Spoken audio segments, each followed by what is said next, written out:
Okay, let's see. I've covered theories on Amy, Knuckles, Shadow, Gamma, Eggman, Sonic's speed, Sonic's fanbase, and April Fool's, creepypasta. I've basically done the majority of the main Sonic characters. Except Tails. Almost forgot about him. Alright, I guess it's Tails' time to shine. Hello everyone, Guide7 Aces here, and welcome to another episode of Sonic Theory.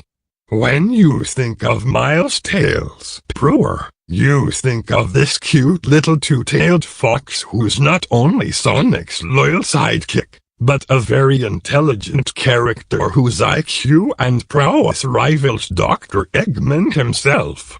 His relationship with Sonic has always been thought of as brotherly, but his loyalty towards Sonic can be rather intimate at times, and, unlike Sonic, in the video game canon, Tails has never had a single love interest. Now, first, let's start with a keen observation during a trailer cutscene in Sonic Generations. In this cutscene, the time meter approaches, and we see classic Sonic and Tails standing next to their modern counterparts, preparing to face it. What is at first glance a throwaway shot showing Tails' fear and Sonic's resolve turns into something more complex the more you watch it. Look carefully at the shot in question. Classic Sonic braces himself. He throws his hand back in surprise, while classic Tails moves in, his eyes trapped in awe at the sight before him. Standing next to them, we see a similar reaction from modern Sonic, but a completely different one from modern Tails. Tails runs up to Sonic and embraces him in fear, while Sonic reaches back to protect him, a gesture someone may do to protect and reassure his loved one from danger. It's Tails' reaction that pushes this beyond simple friendship. Between the classic and modern eras, a true relationship has sprung up between the old friends. Now, before we jump to conclusions, let's look back at some of the signs over the years that our rainbow-tinted nostalgia goggles of hindsight can give us new perspective on, starting with Sonic the Hedgehog 2. Once again, I'm going solely on game canon, excluding the comics and the 2 television series, Sonic's Atam, and Adventures of Sonic the Hedgehog, one of which had Tails turn into a busty girl without so much of a glance of intrigue from Sonic.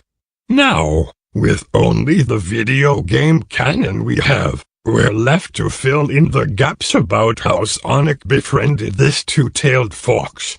They met somewhere on planet Mobius between the 2 games, and when Dr. Robotnik launched his second attempt to gather the Chaos Emeralds, Sonic enlisted his friend's help to stop the mad egg-shaped man.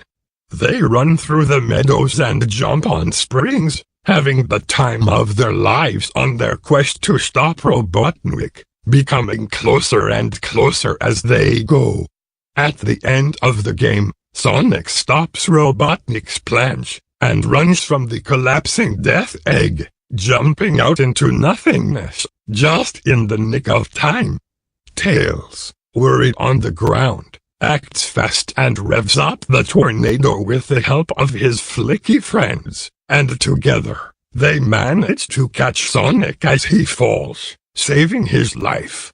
Of course, this is if you don't get all of the Chaos Emeralds or so. All of this goes along to a moving little tune that most people don't know has lyrics. Yes.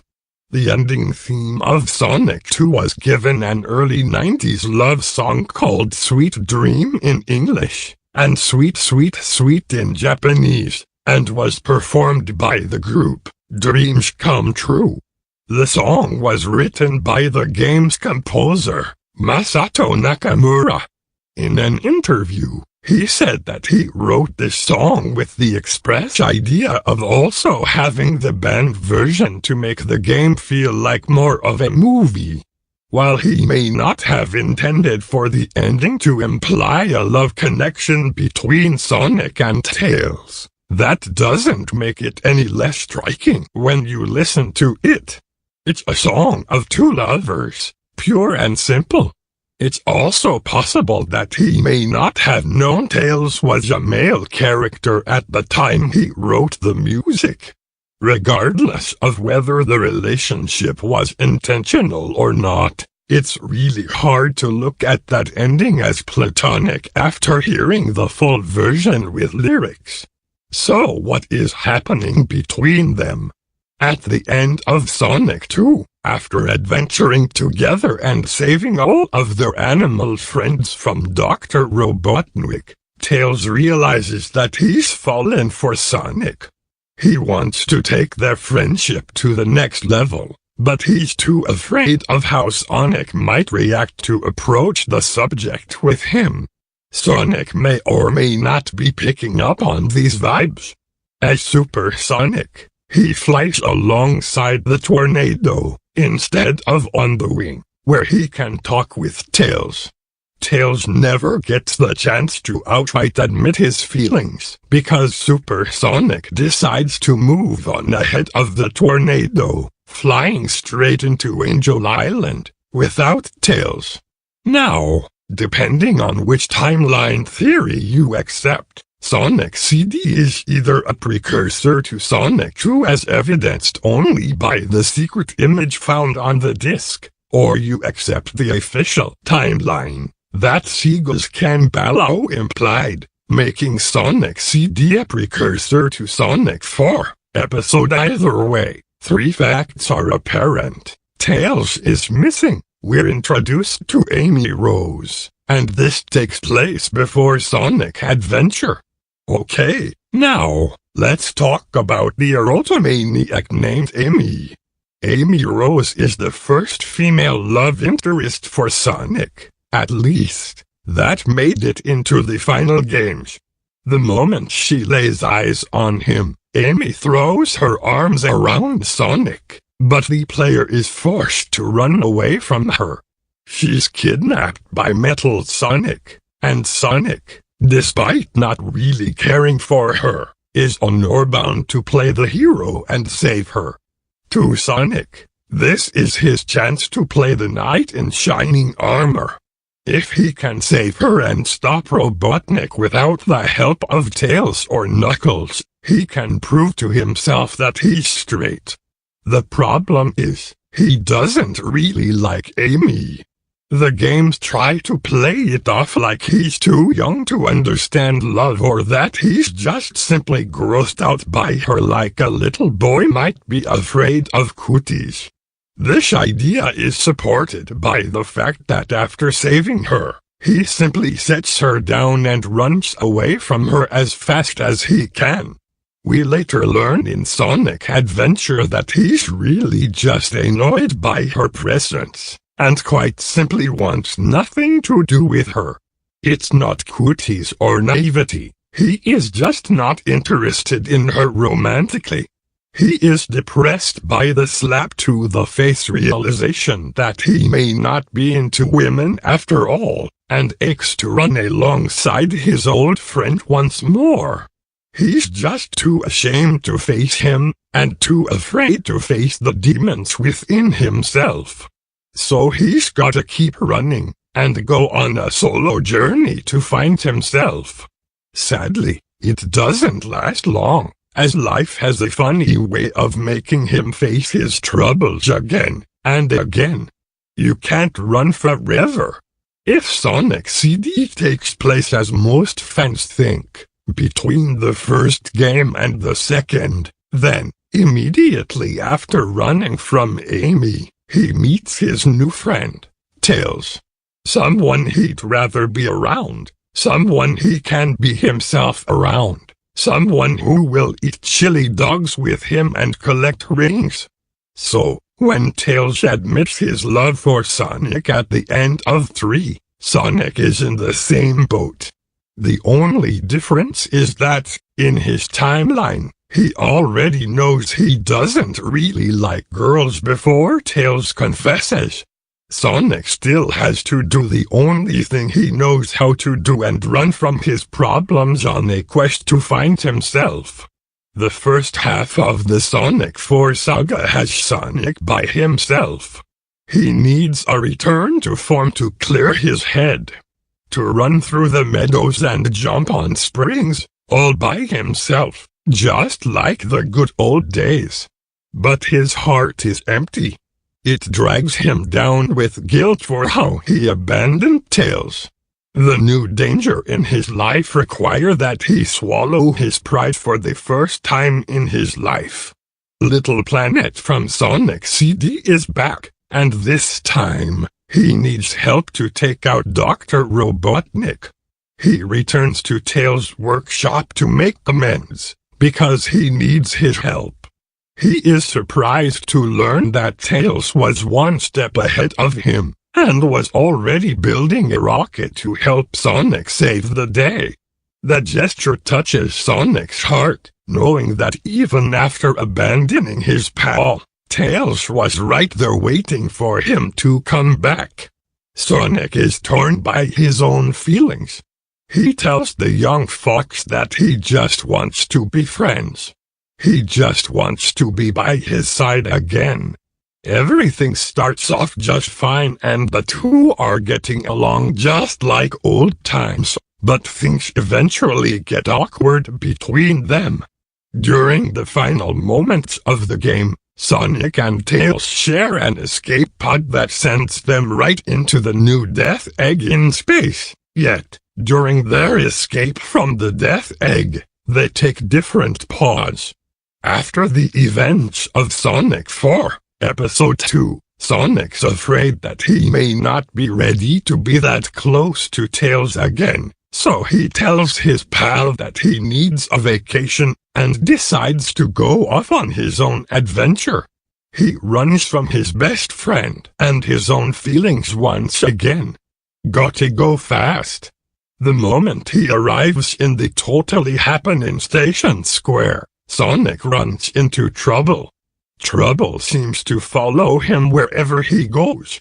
After stopping a new watery threat, he spends the following day relaxing near the beach, when he sees Tails crash the tornado off in the distance. He may have been a little afraid to be near him, but he had to save his friend.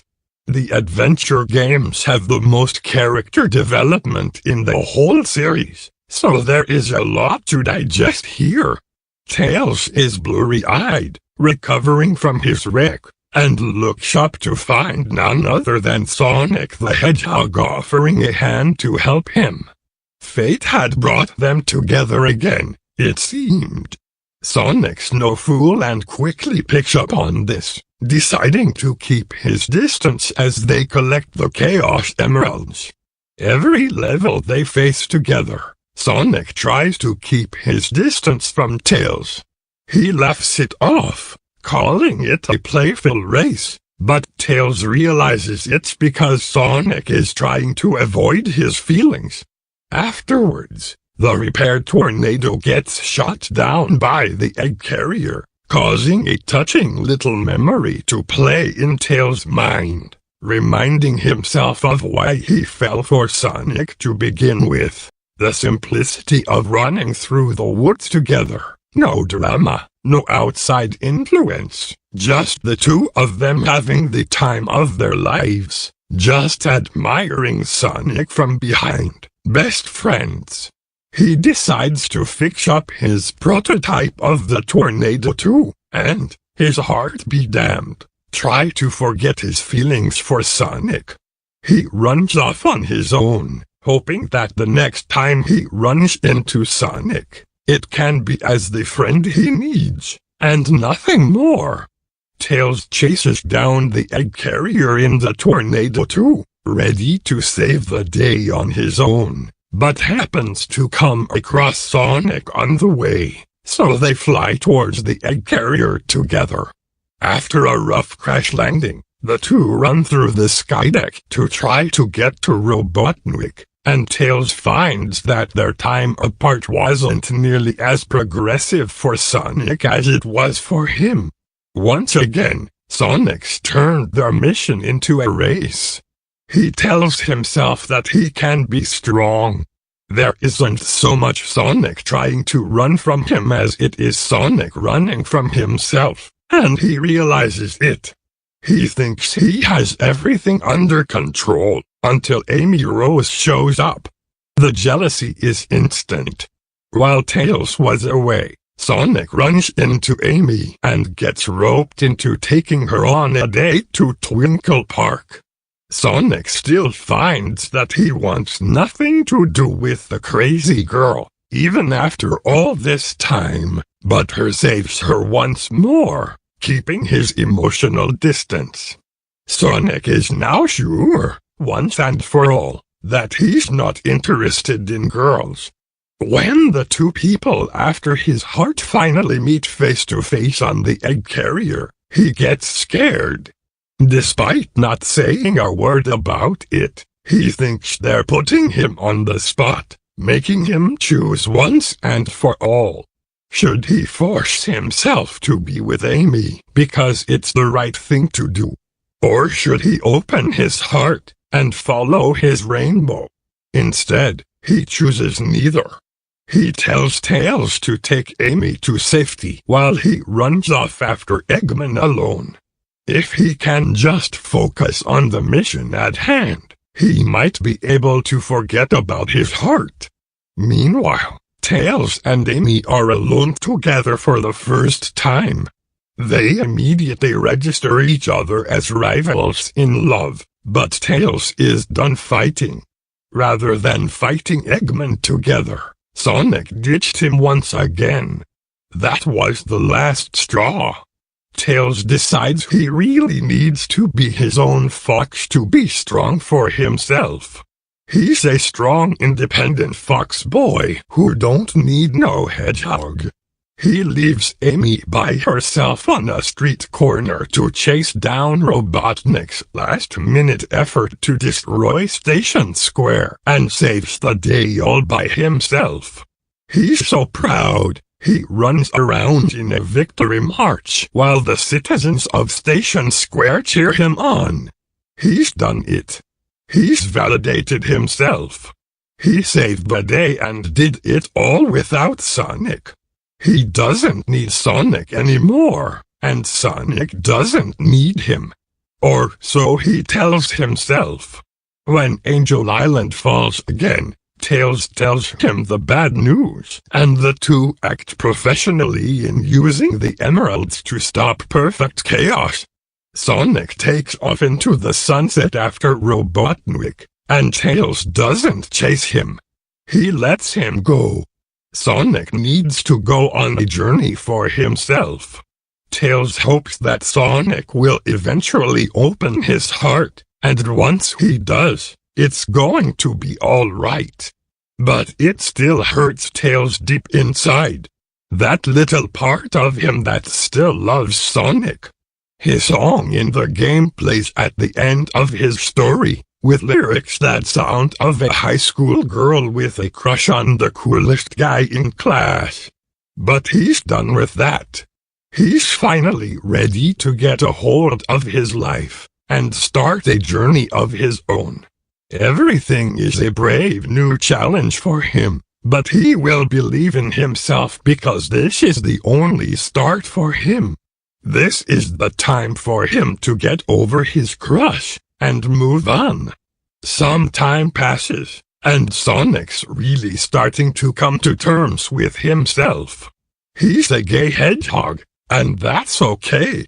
His next adventure starts him off with a new leaf on life, embracing who he is and truly feeling free for the very first time. He's got to follow his rainbow as he runs through a city that's clearly inspired by San Francisco, knocking out any homophobic opposition from the government on his way. He can't stick around with his old feelings of sexual insecurity. He has to keep moving on.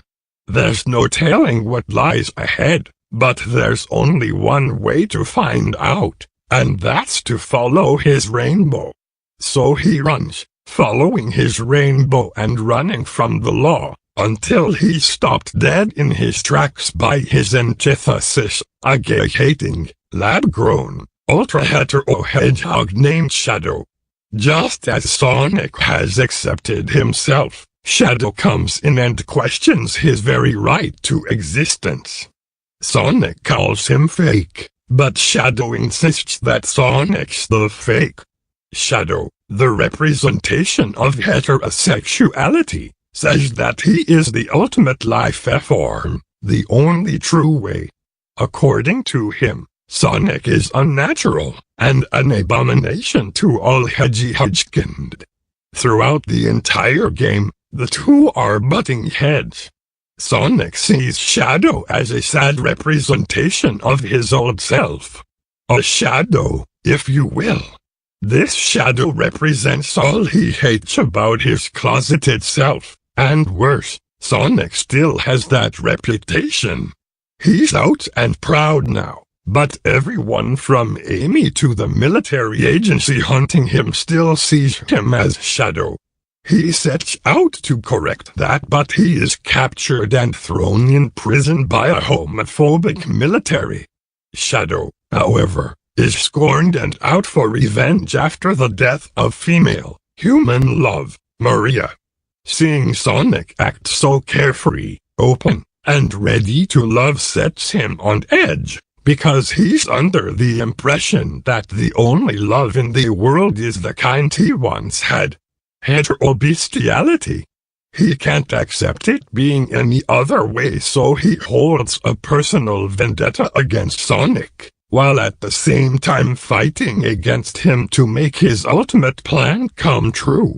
When Tails hears the news on this strange new technology called satellite TV, he makes haste in the Tornado 2 to rescue Sonic, but is shocked that Amy beat him there. How dare she steal this opportunity away from him? He may have earned his self-respect in the last game, deciding he was over Sonic, but he couldn't let his moment of need go by. He has to clear his first love's name, and if that means busting him out of jail, so be it. Tails rescues Amy from Robotnik, but insists that he be the one to save Sonic, and that Amy should go home. Amy runs along anyways, still under the illusion that she can turn Sonic straight, but she hasn't met the new Sonic yet.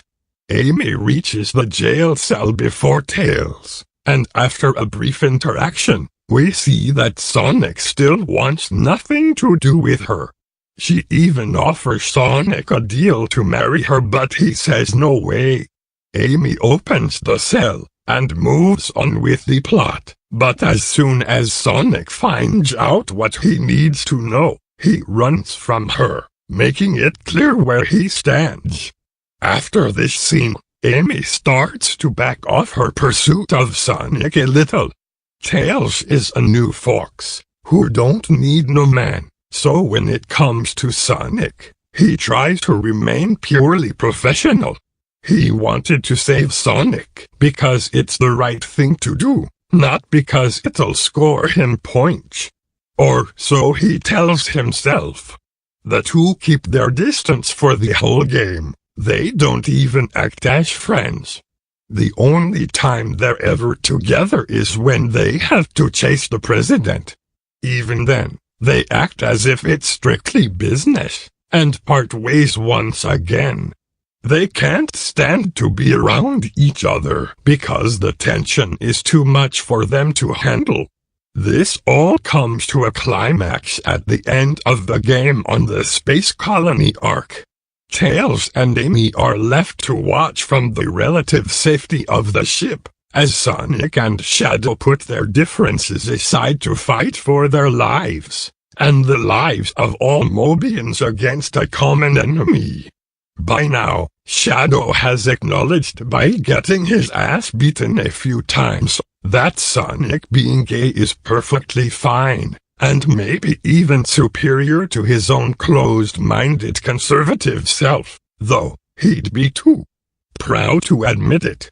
Sonic doesn't hold a grudge, knowing from experience that it takes time to accept these things, and they put their differences aside to save the world. However, Shadow doesn't make it. They save the world, but at the assumed cost of Shadow's life. Sonic returns to the ship to greet solemn faces as everyone, including Amy and Tails, mourn for their fallen frenemy.